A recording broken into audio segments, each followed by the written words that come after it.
Vice Mayor of Antwerp, Ludwig Kampenhout, ladies and gentlemen. Several weeks back, when we briefed the speakers who we had invited to speak at this year's Antwerp Diamond Conference, we asked them to look ahead 9 years from now to the year 2020. We requested that they use their knowledge of the here and now so as to provide a forecast of what our industry will look like at the end of the decade. Or maybe we shouldn't have when listening to Neil of Future World. Many of the speakers who have addressed us over the past 2 days have reiterated that forecasting the future is an imprecise business. And clearly, as the decade progresses, there almost certainly be forces and phenomena that we cannot predict. But on the other hand, there is general agreement about a number of elements that definitely should be considered carefully as we strategize for the future. We learned yesterday that adequate financing will be made available to the diamond industry, but access to those capital resources will be contingent on improved transparency and stricter corporate governance. To the layman, the Basel III guidelines can hardly be described as an easy read, but they will impact our world. And we will need to work together with the banks to ensure that the new requirements are internalized and implemented. We learned that there will likely be considerably power shift in the rough diamond sector to decision makers in the producing countries. Botswana's Minister of Mines, Energy and Water Resources, Dr. Kadikule, assured us that as a country that is more dependent on diamond output than any other, his government remains absolutely committed to the well-being of our industry. At the same time, his government and the other governments in the region are intent on maximizing the economic and social benefits that diamonds provide. We also learned that rough diamond output over the coming decade will remain constant and even may slip somewhat.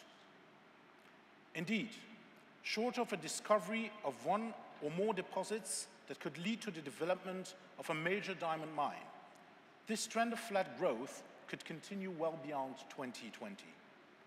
At the same time, we also learned of the strong growth that should be expected in polished diamond demand, particularly in the so-called BRIC countries led by China and India. This does not imply that the United States will reduce its intake, on the contrary. But it will see its market share lowered. In his fascinating address, the Honorable Colin Powell referred to this as a shift from being a superpower to becoming a regional center of influence. We learned that new technologies are creating a variety of new business models, many of which are far removed from the traditional methods by which diamond jewelry is sold today.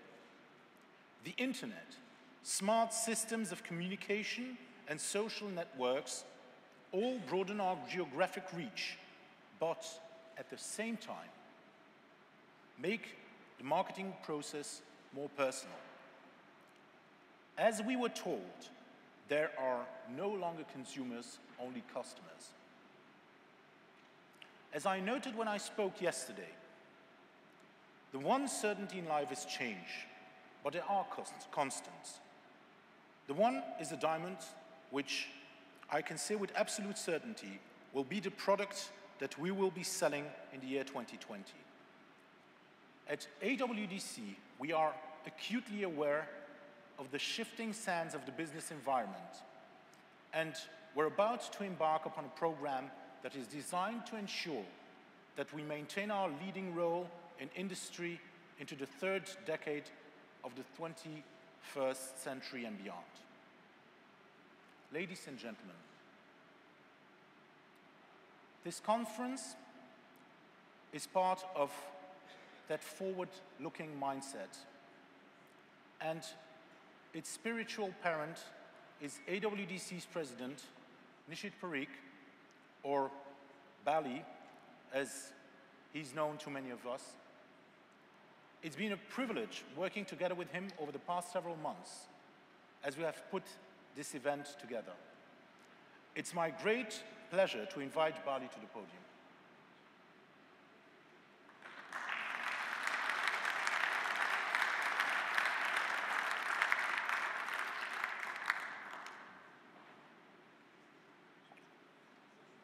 Well, they need to bring something.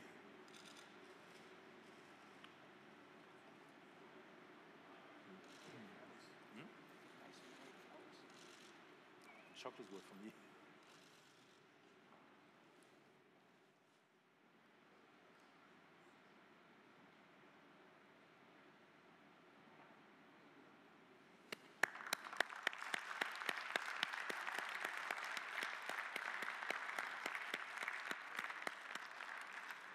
Also, I would like to thank Anish Agarwal from Gemdex, who, in my opinion, did a great job in moderating this conference.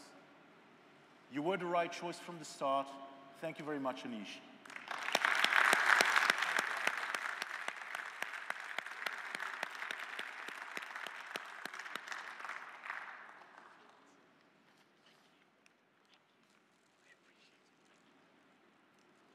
I would now like to call to the podium AWDC's PR and marketing committee, PR and marketing team, I'm sorry.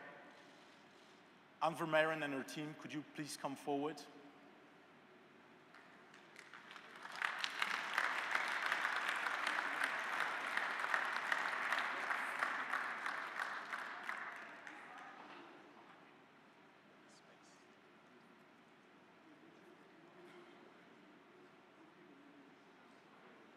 Well, apparently the team is smaller than I expected.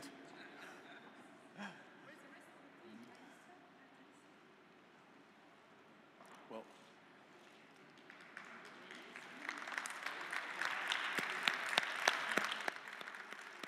ladies and gentlemen, this team was asked to organize this Antwerp Diamond Conference, edition 2011, just under 3 months ago.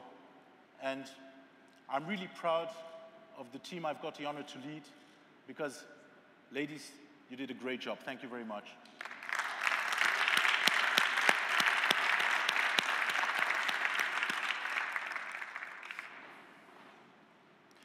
Ladies and gentlemen, I would now like to give the floor to Vice Mayor Ludovic Kampenhout, who is also the Alderman for Diamonds, for the final speech. Thank you very much, ladies and gentlemen. Thank you.